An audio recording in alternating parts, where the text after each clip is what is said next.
last survivors. Play now. It should now be clear to everyone throughout the region that decades of fomenting terrorism and extremism, jihadism and anti-Semitism have not worked. They haven't worked. They've been a disaster. I can't remember a time where lies unraveled this quickly. This might be the fastest political faceplant I've ever witnessed. I'm Jasmine Lane. Subscribe, like, follow, and comment your thoughts down below. Share this video as well so we can get our country back. Decades of extremism has failed, and Donald Trump is the first to actually say it to their face. While our leaders are busy virtue signaling to distract us away from all of their failures, he just ended a war. And they can't even end their excuses. But when you settle 8 wars in 8 months, that means you don't like war. Everyone thought I was going to be brutal. In fact, I remember Hillary Clinton during a debate, she said, look at him, he's going to go into war with everybody. And actually, she said, he's got a personality that's all about war. No, and my personality actually is all about stopping wars, and it seems to work. It seems to work. For nearly a decade, Donald Trump's critics, from the U.S. left to the Canadian mainstream, the Canadian liberal class, built their entire brand on calling him dangerous, unhinged. Oh, he's so unpredictable. He's a threat to democracy. However, despite all of those headlines, of which there are tens of thousands, he didn't just avoid a war, which he did in his first term as well. He actually ended one. That single fact obliterates 8 years of narrative engineering, not for the greater good of the people, but so that the established elite class could continue to rule and do whatever the hell they wanted unchecked. And it is so entertaining, it really is, to witness the hypocrisy of the liberal class, especially here in Canada. Because what you're seeing now is a lot of silence. They literally have nothing left to say other than to congratulate him after years and years of fear-mongering. Pierre Poilievre is very much in sync with President Trump. And someone who worships Donald Trump will kneel down before him, not stand up to him. And if I may, you kindly hosted me and some of my colleagues a few months ago, and I said at the time, you are a transformative president. And since then, the transformation in the economy, unprecedented commitments of NATO partners to defense spending.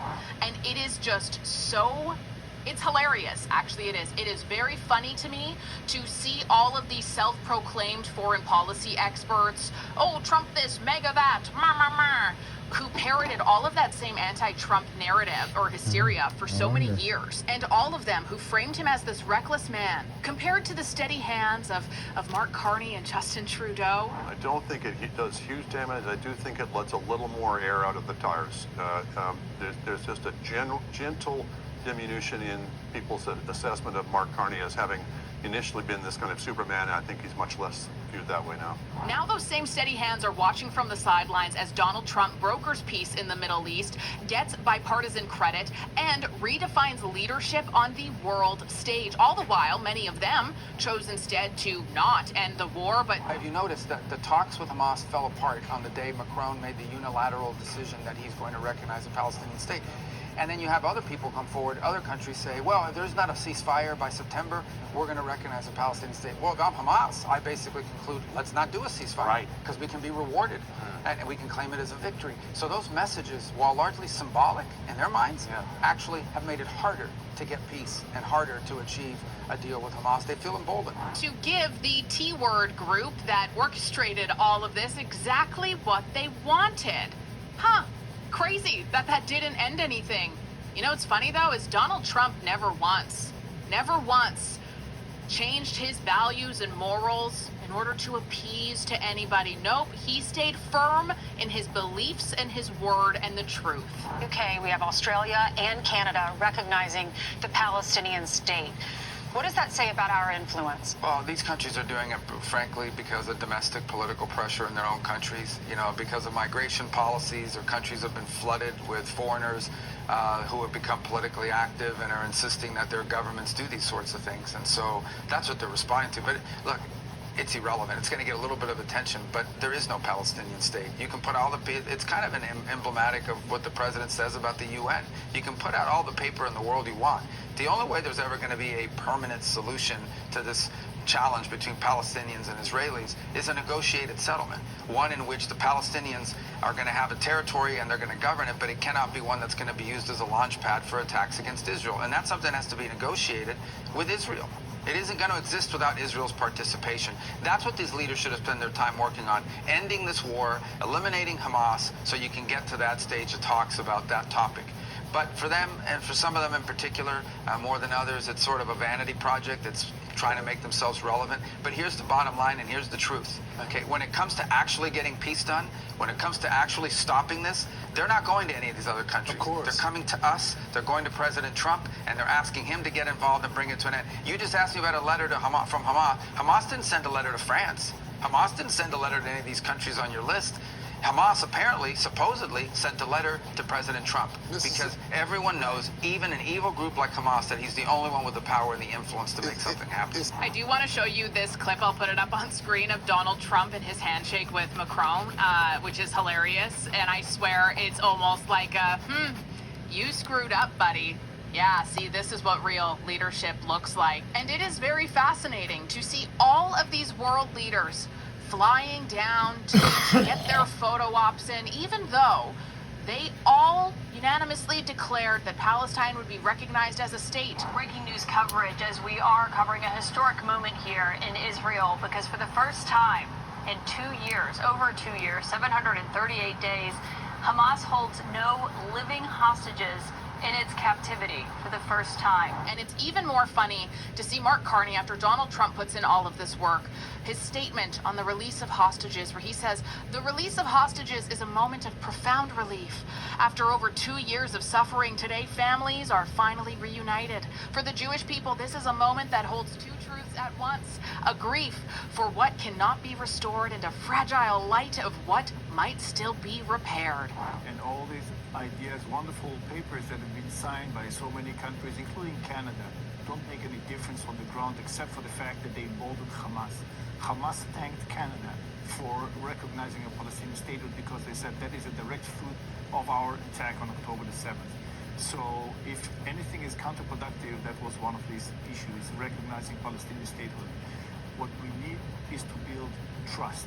And again, all of that under the backdrop of the same government who decided to waive all of the noise complaints that the pro-Palestine marches had in Ottawa, that didn't have any criminal prosecution in the slightest towards any of the vandalism, fires, threatening, intimidation, nothing like that. And now, of course, they want their little photo op victory lap with Donald Trump after he actually gets something done. Man.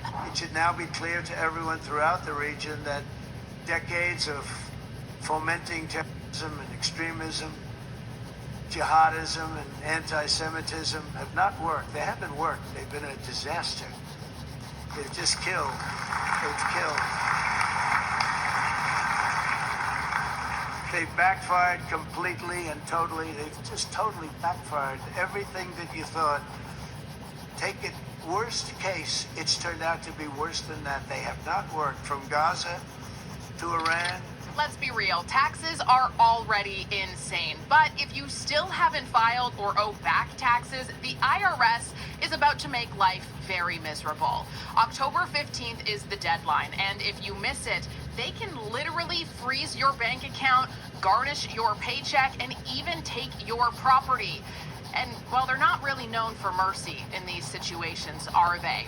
But the thing is, you can fight back. Tax Network USA has helped people save over $1 billion in tax debt. They filed hundreds of thousands of returns and helped thousands more lower what they owe. And they can do the exact same thing for you. All it takes is one free call with no pressure, no hoops to jump through at 1-800-958-1000. Or you can go to tnusa.com/Jasmine for your free consultation. They'll walk you through a few quick questions to see just how much you can save before that deadline hits.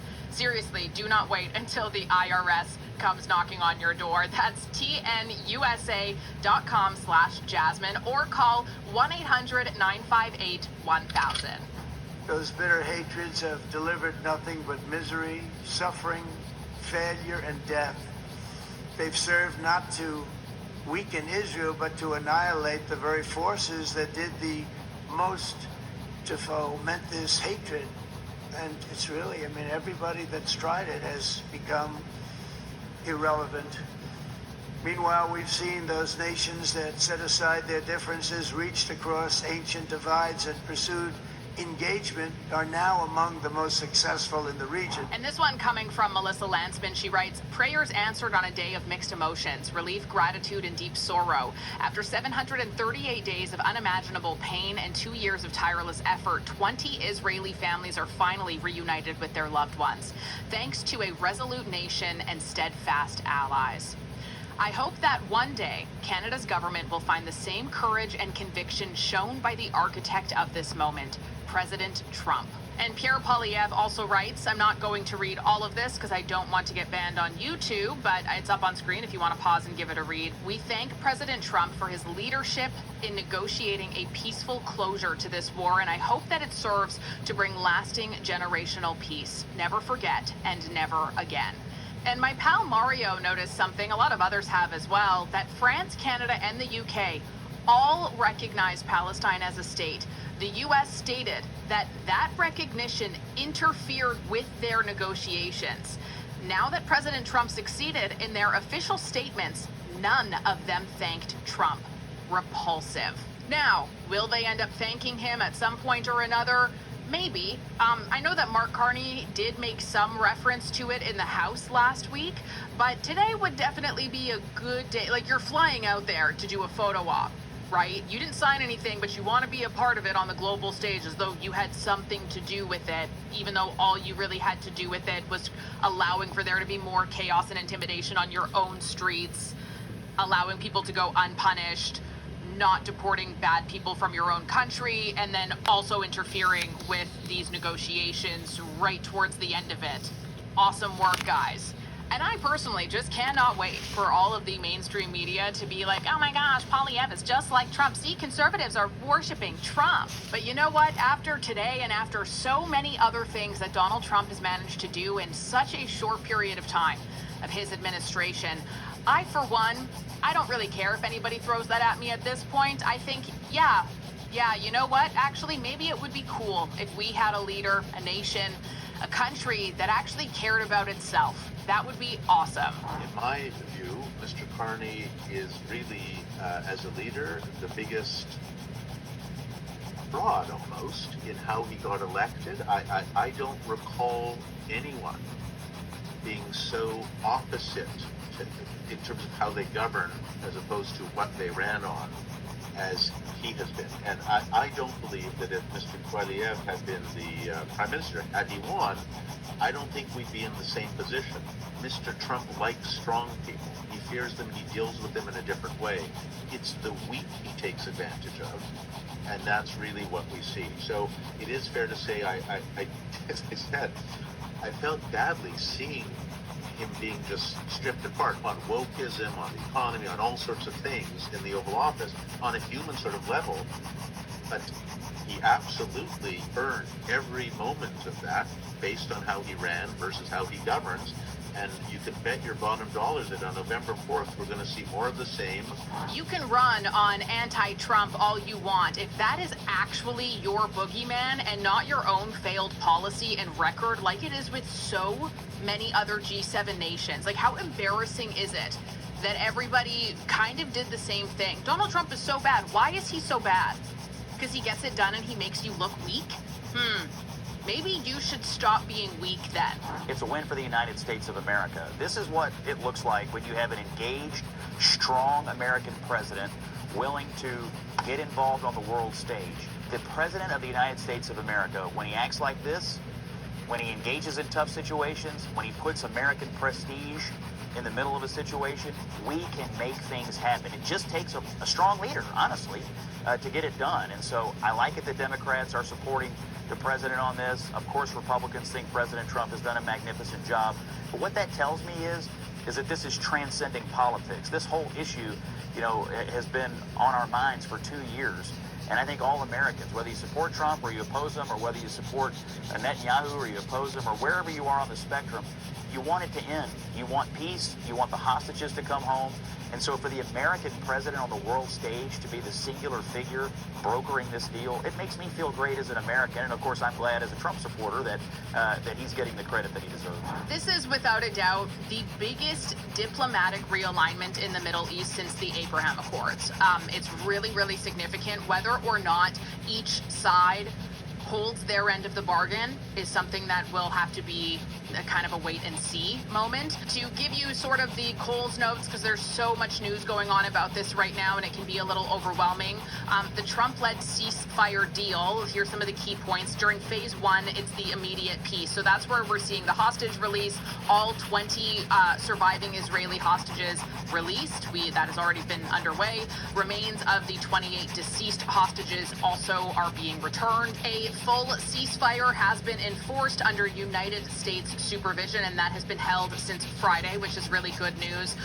Military pullback for Israeli troops as well as Hamas, where they are withdrawing from key urban zones, and that has allowed hundreds of thousands of Palestinians to return to northern and central Gaza at this point, as well as hundreds of aid trucks entering Gaza daily, rebuilding access to food where it was lost, medicine, fuel for 1.5 million displaced civilians at this point in time. Phase 2 is going to be a little bit more tricky. Again, we'll have to wait and see. Hopefully it actually happens exactly as it's laid out to be. But phase 2 is the transition plan, which includes disarming Hamas. Trump's 20-point peace plan requires complete demilitarization of Hamas with oversight from the United States of America, Egypt, Qatar, and Turkey, as well as a new board of peace. Because as we know right now, the Palestinian Authority and Hamas have kind of been running everything in a really horrible way for a really long time. So they will be transitioning into a new governing body that will manage all of the reconstruction, policing, and border coordination. Israel has ruled out a return of the Palestinian Authority, which means that a new international coalition will shape Gaza's leadership. I've done past videos on the Palestinian Authority too, and that is definitely a very fair, reasonable, and I would argue necessary move to make. Rebuilding Gaza is also included in this, where the World Bank in Egypt estimate reconstruction costs to be around $53 billion US. Funding is going to be coming from a whole bunch of different Gulf allies, US-led partnerships